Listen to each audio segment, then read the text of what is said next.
Bwampini mutu wanu, dziko la azimu. Kudali msonkhano wa dziko lakumwamba, kuntheladi, kumene anthu anzeru zapamwamba anali kukhala. Iwowo kwenikweni sanali anthu, ngakhale adali ndi matupi chifukwa cha nzeru zawo zakuya. Anthuwa dzina lawo lidali Azimu. Msonkhanowo adawuchiritsa ni mfumu ya azimu onse, dzina lake Tinjiwa. Iyeyu adali ni mkazi wake, dzina lake Ngapapa. Adali ndi abale ake awiri, Chiphanza ndi Ndomondo. Amenewa kwenikweni adali amphwake. Tinjiwa adabereka ana ake ambiri. Wachisamba adali mbamba, mnyamata wochenjera ndiponso wokonda zachibala. Wachiwiri adali wamkazi, dzina lake Mdzisi. Ngakhale adali wamkazi, iyeyu adali wamphamvu kwambiri. Mphamvu zake zidaposa mwamuna aliyense. Wachitatu adali mnyamata wokongola kwambiri, dzina lake Mapiko. Iyeyu adali ndi thupi lopepuka, pa zothamanga zokha adalibe mnzake. Popeza azimu onse adali wotha kuwuluka chibadwire, iyenso ankawuluka kwambiri, moti njiwa sikadapikisana naye. Mapiko adapondana ndi ching'aning'ani, mtsikana wokongola koyiwalitsa zambiri. Pambuyo pa ameneyu padabadwa chimnyamata chomvetsa kaso, dzina lake Jezijezi. Luso loyimba ndi lopanga zosema lidalidi lakelake. Jezijezi adali wodziwa kuyankhula ndi kuchita za nzeru ngati atate ake. Azimu ena ankakwatira, koma ena ankangokhala osakwatira. Koma chifukwa chosachulukitsa pa mtundu wawo, ankakwatirana pachibale. Kotero mbamba adakwatira mlongo wake, ching'aning'ani. Chiphanza adakwatira mdzukulu wake, Mphuke, mwana wotsiriza wa mkulu wake. Ndomondo ali ine ndikwatira mdzukulu wangayo, chitsirizira chenicheni cha Ngapapa. Mkazi wakeyo adali Saisi. Pa zokwatira zokha, azimu sadasiyane ndi anthu okhala pa dziko lapansi. Tinjiwa poona kuti dziko lili kumkulira, abale ake ndi ana ake omwe akhwima nthenga, adayitanitsa chimsonkhano cha azimu onse. Onse atasonkhana mchinyumba chochezera, iye adadzuka pa chimpando chaulemu. Nthawi yomweyo onse adakhala chete. Mkazi wanga wamphete, amphwanga ndi ana anga onse, kusonkhana kwanu kwandikondweretsa ine, mfumu yanu. Ndati ndikuwuzeni chinsinsi cha bambo wanga chimene ndachisunga ngati phukusi la mbewu.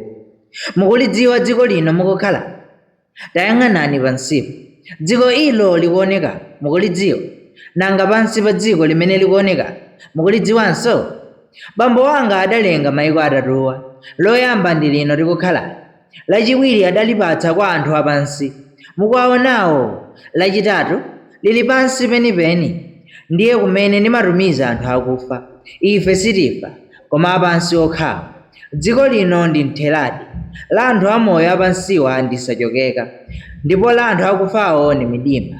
Monga mukudziwa, chintchito changachi ncholemetsadi.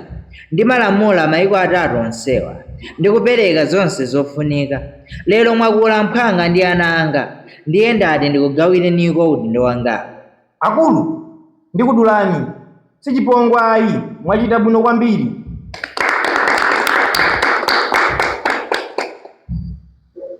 Zikomo kwambiri. Tsono tione otha kulamula kusachokeka, nyanja zonse ndi mitunda yomwe. Bambo akulu Ndomondo angayesere. Singawalake ntchito imeneyi, ndiponso ndikuona ngati amalikonda dzikolo makamaka nyanja zake. Mukuti bwanji akulu? Ndikamanga nyumba yanga ya ufumu mu nyanja ya Mchere, kummawa kwa dziko la anthu akuda. Nanga ku dziko la anthu akufa? Bwanji kupere bambo wang'ono, popeza amakonda kumva chisoni makamaka akamwalira munthu usachokeka. Kodi nkabwino amunanga? Monga amavomera chimwene. Izo ndizo ndimakonda. Mfumu idapitiriza kuyankhula kuti pankasoweka mtumiki woyamba wa mithenga. Onse adavana kuti akhale Mapiko, chifukwa ndiye adali wandawala. Kenaka adasankha ogawira luso ndi nzeru anthu akusachokeka. Apo sadatsutsane kwambiri. Jezijezi adalandira ntchitoyo. Pamene adafika pa moto wa nkhondo, ndiye padali mgwegwe. Mfumu itafunsa, amene adayankha ndi mapiko. Ntchitoyi ndiyoyenera munthu wamwamuna, akazi ayi, bwanji atayesa mbamba. Ntchito iyi ndi ya munthu wamwamuna, koma mukaona amunafe timatupi tathu ndiye ngati tiziwala. Atayesa achemwaliwa amzisi, taonani pamene ayimapa. Apoti ndizoona sikukondera, koma mzisi akadayesera. Tisalimbane kwambiri bambo, ngakhale ali wamkazi mzisi atawuyesera. Pamenepa onse adagwirizana. Mzisi adasankhidwa kukhala mtsogoleri wa nkhondo, mbamba adasankhidwa kuti akhale mwini zida ndi chipala. Utatha msonkhano, Ndomondo ndi Saisi, mkazi wake, adawuyamba ulendo wa kusachokeka. Nayenso Chiphanza adapita ku midima ndi mkazi wake. Tinjiwa adakondwa ndi kulamula kuti chakudya cha azimu chibwere. Azimu amadya uchi ndi chingwa, ndi kumwa manyuchi basi. Mbamba ndi ching'aning'ani adamenyetsa zitsulo zawo m'chipala. Anthu akusachokeka ndi midima adadodoma ndipo adagwira pakamwa osamvetsa zochitika ku Mthelati, pakumva mabingu.